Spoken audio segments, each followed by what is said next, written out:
며느리에게 멸시를 당하고 말다. 무릎을 꿇어도 용서하지 않을 거예요. 욕심 많은 신부들을 위한 레슨. 시청하시면서 느끼신 점이나 서씨 할머니를 위해 전하고 싶은 말씀이 있으시다면 댓글로 남겨주시면 감사하겠습니다. 그럼 바로 사연을 시작하겠습니다. 억척스러운 여자. 제가 젊을 적에 가장 많이 들었던 이야기였어요. 그리고 그 말을 싫어하지 않았습니다. 저는 평생 장사를 하며 살았거든요. 처음에는 장사가 뭔지도 몰랐지만 상황이 어쩔 수 없었어요. 저희 남편은 착하고 유순한 사람이었지만 가정을 지키는 데에는 무능력한 사람이었습니다. 문제는 제가 그 사실을 결혼하고 나서야, 그리고 아들 민준이를 낳고 나서야 깨달았다는 거였죠. 남편은 매번 이번에는 다를 거야. 라고 말했지만 그는 사업보다는 시인이나 작가가 어울리는 사람이었어요. 그래도 저는 그가 성공하길 바라는 마음으로 그의 꿈을 응원했죠. 그런데 어느 날 남편이 술에 취해서 집에 들어와 말하더군요. 미안해. 이번 일도 잘 안 됐어. 이제 어떻게 해야 할지 모르겠네. 당신 부모님께 돈을 좀 빌리면 안 될까? 그 순간 제 마음은 차갑게 식었어요.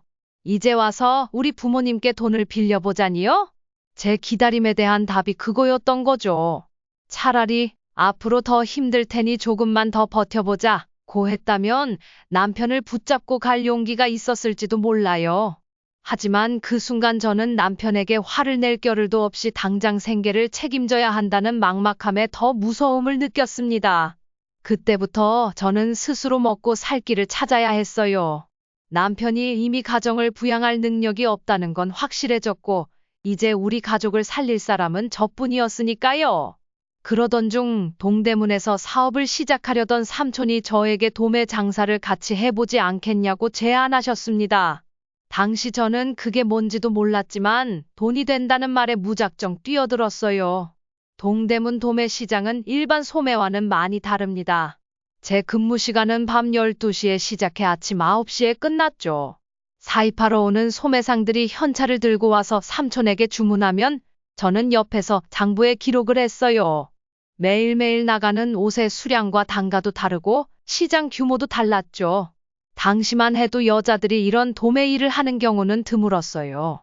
남자들이 대부분이었고 저는 종종 무시당하곤 했습니다. 여자는 집에 가서 밥이나 하지 왜 여기 와서 일을 방해해? 라는 말도 자주 들었어요. 실수라도 할 때면 비아냥이 따라왔죠. 그럴 때마다 저는 이를 악물고 버텼습니다. 우리 아들 민준이를 생각하며 내가 일하지 않으면 우리 아들이 배를 골겠다는 절박함으로 일했어요. 밤새 정신없이 일하고 집에 돌아오면 온몸이 부서질 것처럼 아팠지만 현금을 만질 때마다 미소가 절로 지어졌어요. 그 돈으로 민준이의 학비를 내고 생활비를 감당할 수 있었으니까요. 시간이 지나면서 일에 익숙해졌고 결국 삼촌으로부터 독립해 도매 장사를 시작하게 되었어요. 그리고 마침 운이 따르기 시작했어요. 중국에서 도매상들이 한국 시장에 뛰어들면서 도매 시장의 호황기가 찾아왔거든요. 덕분에 저도 장사를 성공적으로 이어나갔습니다. 하지만 어느 날 몸에 이상 증세가 느껴졌고 병원에 가보니 유방암 중기 판정을 받았습니다. 그때는 남편이 대학생인 민준이에게 새 원룸을 구해주느라 나가 있었고 저는 장사를 마치고 병원에 갔던 날이었어요. 남편과 아들이 걱정할까봐 따로 말하지 않고 혼자 그 소식을 들었죠. 의사는 지금이라도 치료하지 않으면 큰일 난다고 했어요. 결국 남편에게 사실을 털어놓았고 그는 꺼이꺼이 울었어요. 내가 무능력해서 당신이 이런 고생을 하는 거야. 정말 미안해. 남편의 말에 우리는 동대문 장사를 접기로 했습니다. 몸이 더 이상 버티질 못하니 어쩔 수 없었죠. 항암 치료를 받으면서 삶이 얼마나 힘든지를 새삼 깨달았어요. 입에서 이상한 맛이 나고 이유 없이 코피가 나고 예전엔 가볍게 하던 운동조차 이제는 버겁더군요. 하지만 지금은 다행히 치료를 마친 상태입니다. 이제는 가족과 함께 조용히 지내고 있어요. 항암 치료를 한번 받고 나면 몸이 예전과 같다고 할 수는 없어요. 하지만 그래도 살아 숨 쉰다는 건 정말 소중하고 귀한 일이죠. 제가 그걸 새삼 체감했던 순간은 바로 우리 아들 민준이의 결혼식 때였어요. 어릴 적부터 제 품 안에서 놀던 아들이 마침내 결혼해서 며느리 하은과 함께 결혼식장에 들어서는 걸 보는 순간 가슴이 울컥하더군요. 물론 결혼 과정이 순탄하지는 않았습니다. 민준이와 하은이는 직장 동료로 만나 혼전 임신으로 인해 결혼을 서두른 상황이었어요. 둘 다 중소기업에 다니고 있어서 당장 살 집을 구하는 것조차 막막했죠. 그래서 저와 남편은 상해 끝에 우리가 살고 있던 주택 중 하나에 그들이 들어와 살 수 있도록 해주었어요. 고부간에 함께 사는 것이 불편할 수 있을 거라 생각했지만 그럼에도 돈을 아끼게 해주고 싶었거든요. 민준이와 하은이도 같은 생각으로 고민하다가 결국 우리의 제안을 받아들이며 어머니 덕분에 걱정 한시름 덜었어요. 라고 고마워했죠. 하지만 하은이는 겉모습만으로는 속을 알 수 없는 아이였습니다. 처음에는 조용하고 얌전해 보였지만 시간이 지나면서 제가 몰랐던 면들을 알게 되었어요. 결혼한 지 1년쯤 지났을 때였어요. 어느 날 밤 집에서 고함치는 소리가 들리길래 무슨 일인가 싶어 나가보니 하은이가 민준이에게 악을 쓰고 있었어요. 제가 놀라서 그 집에 들어가 보니 민준이는 고개를 돌린 채 가만히 있었고 하은이는 소리를 지르고 있더라고요. 바닥에는 술병이 굴러다니고 있었고 하은이의 얼굴은 벌겋게 달아올라 있었죠. 이게 무슨 일이니, 하은아? 민준아, 새벽에 둘이 뭐 하는 거야? 어머니, 죄송해요. 아무 일도 아니에요. 아무 일도 아니라니. 남편에게 그렇게 소리 지르면 어떻게 하니?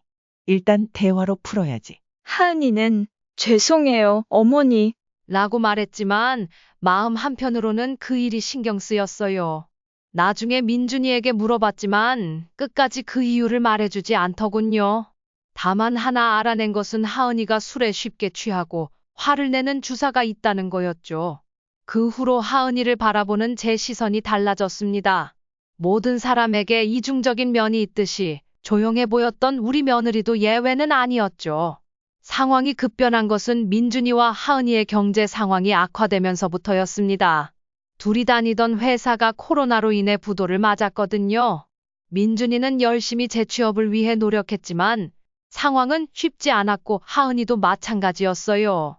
시간이 지나면서 민준이는 자신감을 잃어갔고 하은이의 얼굴에는 점점 그늘이 짙어졌습니다. 하루는 하은이를 불러서 하얀 봉투를 건넸습니다. 이게 뭐예요, 어머니? 많지 않지만 생활비에 보탬이 됐으면 좋겠다. 아니에요, 어머니. 저 이런 돈 못 받아요. 무슨 소리야? 우편함에 쌓인 독촉장 다 봤어. 쓸데없는 거절하지 말고 얼른 받아. 제 말을 듣고 하은이는 눈물을 흘리며 아무 말도 하지 않았어요. 그런 모습을 보니 안쓰러워서 더 따뜻한 말을 해주고 싶었지만 제 성격 탓인지 입이 떨어지지 않더라고요. 저는 원래 조금 남자다운 성격의 동대문에서 장사하던 시절 더 강하게 변했으니까요. 그 후로 하은이는 더 눈치를 보며 행동했습니다. 아침마다 우리 집에 올라와 청소를 하고 명절 때도 친정에 가지 않고 우리 집에만 있는 거예요. 물론 하은이 입장이 이해되긴 했습니다. 사는 집도 우리가 준 거고 생활비까지 제가 줬으니 모든 걸 의지하고 있을 수밖에 없었겠죠. 사돈댁도 여유가 없어서 다른 대안도 없었고요. 하지만 그런 것들이 저에게는 부담스러웠어요. 그래서 하은이에게 말했죠. 하은아, 고맙긴 한데 이렇게까지 할 필요는 없어. 우리 집 청소는 내가 할 수 있고 명절에는 사돈 어른께도 인사드려야지. 아니에요, 어머니. 이렇게라도 하지 않으면 마음이 불편해서요. 엄마 아빠께는 이미 전화로 인사드렸어요.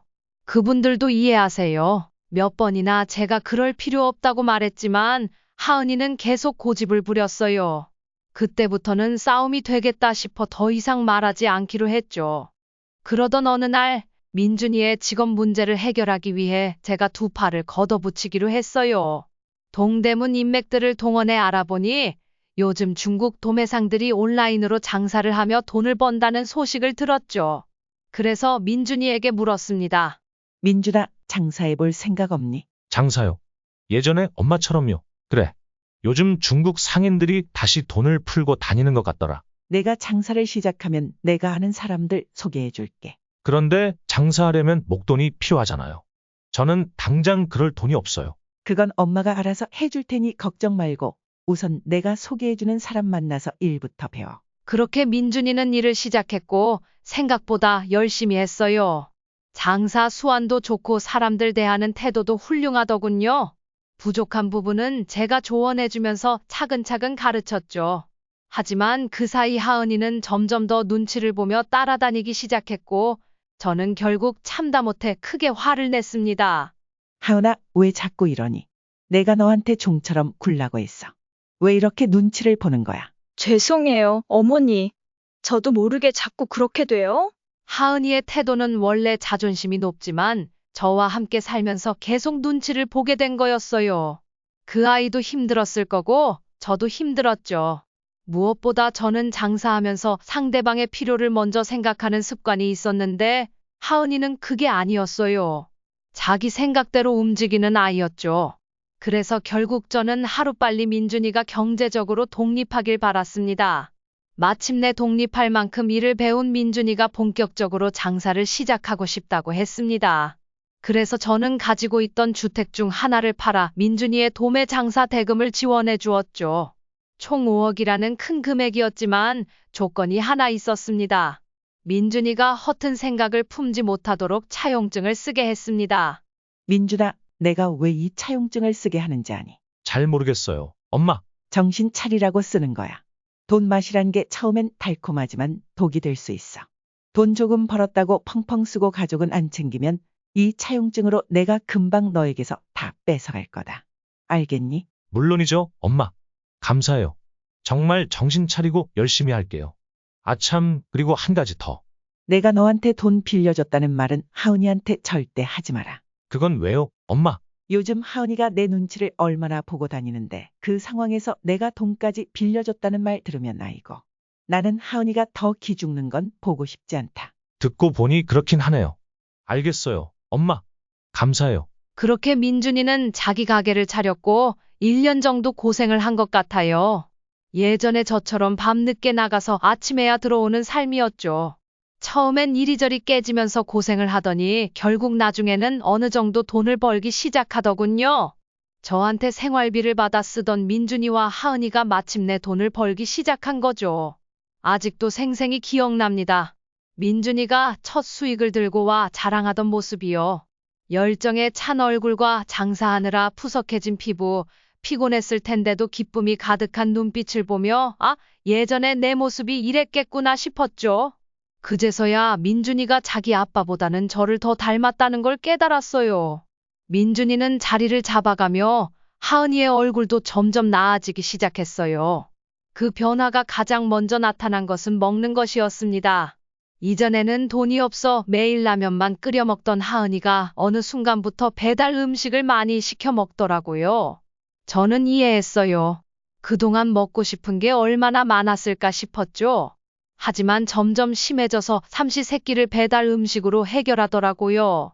민준이가 장사 나가기 전에 차려주는 밥조차도 배달로 해결하니 어느 날은 지나가는 말처럼 한마디 했습니다. 하은아, 아무리 그래도 배달 음식을 너무 많이 시켜 먹는 건 좀 그렇지 않니? 민준이도 몸 관리해야 하는데. 죄송해요, 어머니. 앞으로 신경 쓸게요. 하은이가 고개를 끄덕이긴 했지만 미묘하게 태도가 달랐습니다.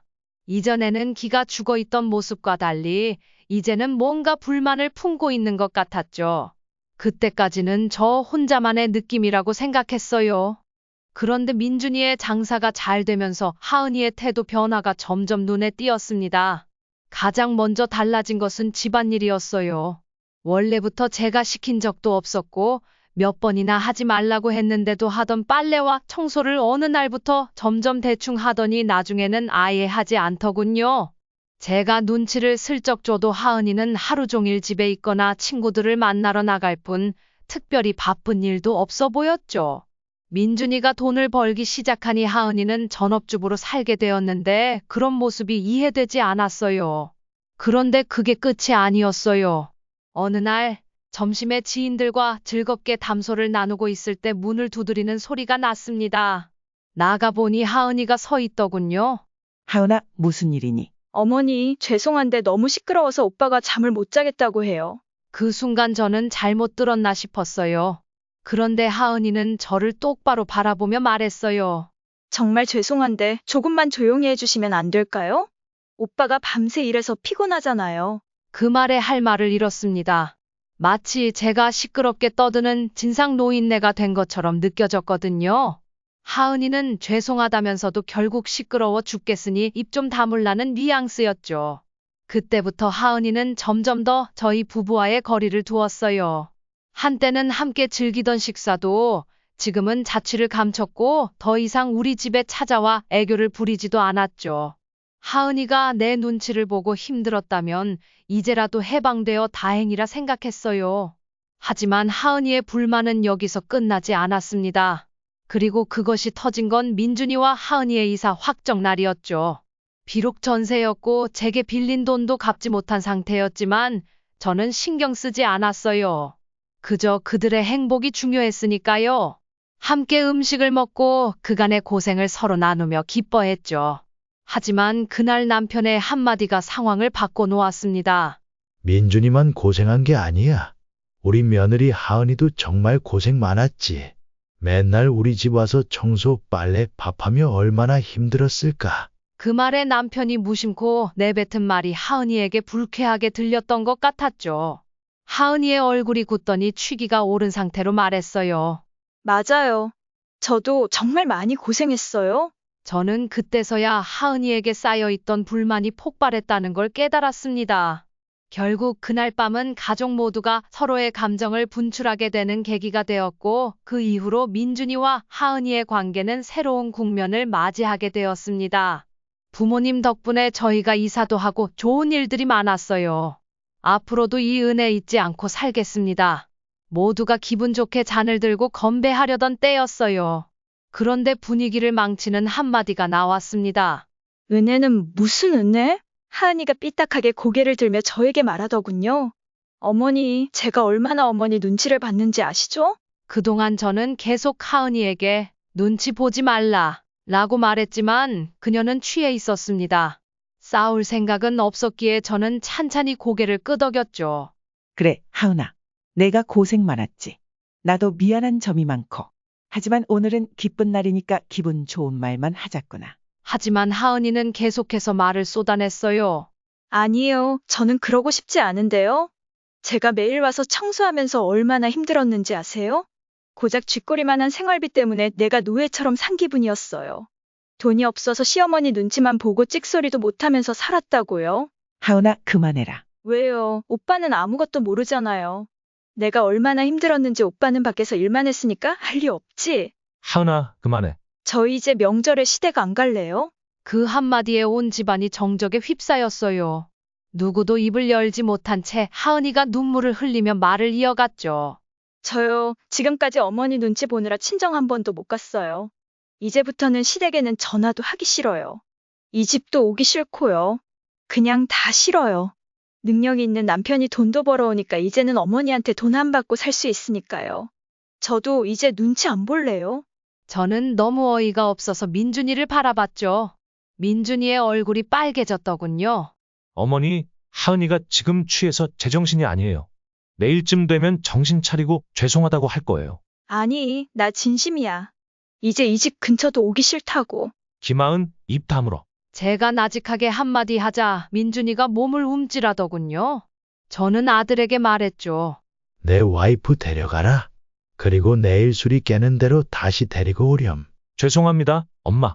하은이는 가지 않겠다고 계속 꼬장을 부렸지만 민준이가 억지로 그녀를 데리고 갔습니다. 함께 기뻐하기 위해 모인 자리가 순식간에 엉망이 되었죠. 그날 밤 저는 혼자 거실 소파에 앉아 우두커니 생각에 잠겼습니다. 그동안 있었던 일들을 되짚어보면서 내가 정말 하은에게 잘못한 게 있는지 고민했죠. 그러나 아무리 생각해도 저는 잘못한 게 없었습니다. 하은이의 불만은 그저 자격지심에서 비롯된 것이었죠. 다음 날 아침 민준이와 하은이가 집에 찾아왔습니다. 하은이는 말짱해 보였고 저는 아무 말 없이 둘에게 차를 내왔습니다. 하은이를 바라보니 죄송한 기색은 전혀 없더군요. 그래, 하은아. 어제 일을 기억하니. 어제 했던 말들도 기억나. 네, 기억해요. 그리고 그 말들은 모두 진심이었어요. 민준이가 놀라며 말했죠. 김하은, 그게 무슨 말이야? 어제 취해서 한 말들이잖아. 오빠는 아무것도 몰라. 내가 얼마나 힘들었는지. 둘이 싸우는 모습을 보며 저는 머리가 지끈거렸습니다. 하지만 결심은 굳어졌습니다. 괜찮다, 준아. 하은아, 내 마음이 그렇다면 내가 따로 할 말은 없다. 앞으로 우리 집에 오는 것도 싫고 친정에만 가고 싶다는 거지. 아예 안 가겠다는 건 아니지만 시간이 필요해요. 시간이라. 그래, 내가 그렇게 억울했다면 나도 그동안 너희에게 투자했던 돈을 돌려받고 싶다. 어머니, 그게 아니라요. 차용증 이야기 들었니? 내가 민준이한테 준 돈을 너는 전혀 몰랐구나. 그제서야 하은이의 얼굴이 당황으로 물들더군요. 저는 차용증을 보여주며 앞으로 어떻게 할지 명확히 설명했습니다. 하은이는 결국 무릎을 꿇고 사과했지만 저는 이미 마음이 떠난 상태였습니다. 그 후로 하은이는 명절마다 저희 집에 와서 인사를 하고 일을 도와줍니다. 이제 저는 더 이상 터치하지 않지만 언제든지 필요한 대로 대처할 준비를 하고 있죠. 가족이란 서로 보듬고 이해해야 하는 존재이지만 그 한계를 넘는 일에는 단호하게 대처해야 한다는 것을 깨달은 사건이었습니다.